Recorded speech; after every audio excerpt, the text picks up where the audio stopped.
What if this isn't the end? What if this breath, the one we call the last, is really the first of another beginning?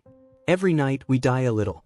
We let go of our names, our worries, our stories, and slip into dreams that feel more real than waking. And then we awaken, not knowing where we went or how long we were gone. So what if death is just that, but deeper? Another awakening. Another dawn. An old man takes his final breath. To those who love him, it looks like silence. But what if that silence is just the pause between heartbeats, the stillness before another melody begins? What if, in that moment, he isn't ending, but remembering? We think of death as something that happens to us. But maybe it's something that happens for us. A turning of the page. A gentle hand closing one book so that another can open. Perhaps the final sleep is not a darkness, but the moment we open our eyes in another place, in another form, in another story. We never truly vanish. We just change the way we exist. In a quiet village in northern India, a boy was born with memories that didn't belong to him. He was 6 years old when he began to speak of another life. He remembered his wife's name, his children's laughter, the smell of the earth after rain. He even remembered how he died. His parents thought it was a child's imagination, until he led them through unfamiliar roads, turn after turn, straight to another village. There, he stopped before a house and said softly, "This is where I lived." Inside, a woman stood frozen. She recognized the things he said, the small details only her late husband could have known. He described the scar above his eyebrow, the secret name he used for her, the field where he had once fallen and never returned. Scientists came. They took notes, asked questions, doubted. But everything the boy said matched a life already lived and lost. He had never been there before. And yet, he knew it all. Over the years, researchers recorded thousands of similar stories. Children from different countries who spoke of other lives, other deaths. Some were proven impossible. Some were impossible to ignore. Maybe memory isn't just a function of the brain. Maybe consciousness is not locked inside the skull. Maybe it lingers, like a song that keeps playing through different instruments, changing tone but never melody. Like rivers returning to the same sea, perhaps we, too, flow back, again and again, to the vast ocean of being that waits beyond the horizon. What we call life may only be a temporary pattern, a dance of atoms, of light, of breath. Every heartbeat begins and ends, and between them lies the illusion of permanence, the story we call me. We are not as solid as we think. Every cell in the body is replaced over time. The skin renews itself, the blood changes, even the brain rewrites its own connections every day. You are not who you were a year ago. In truth, you have died and been reborn countless times, all while thinking you've remained the same. If we can transform so completely while alive, why do we fear one final transformation?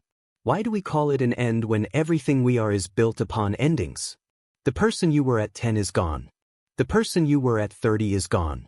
And yet, here you are, the same awareness, watching, remembering, moving forward. So perhaps the part that continues isn't the body, or even the thoughts, but something beneath both, the silent witness behind every change. Physics tells us, nothing truly ends. Matter becomes energy, energy becomes form.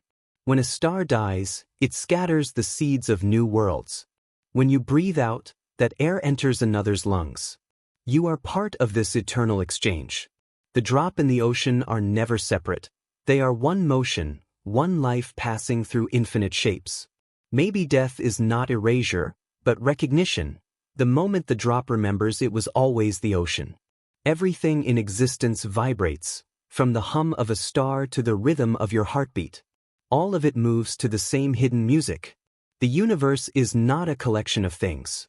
It is one vast, living presence, a single breath expressing itself through countless forms. And you are one of its expressions.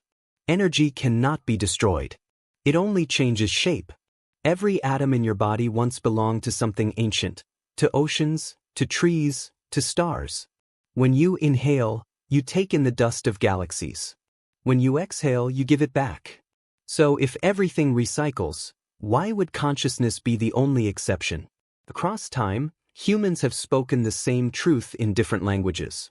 The mystic calls it the soul. The physicist calls it energy. The poet calls it light. But all agree, nothing truly disappears.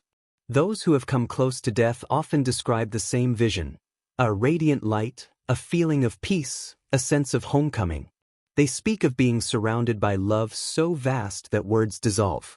And when they return, they are no longer afraid. Maybe that light isn't somewhere else. Maybe it is the source, the field in which all lives unfold, the awareness through which the universe looks at itself and smiles. We are the cosmos observing its own beauty.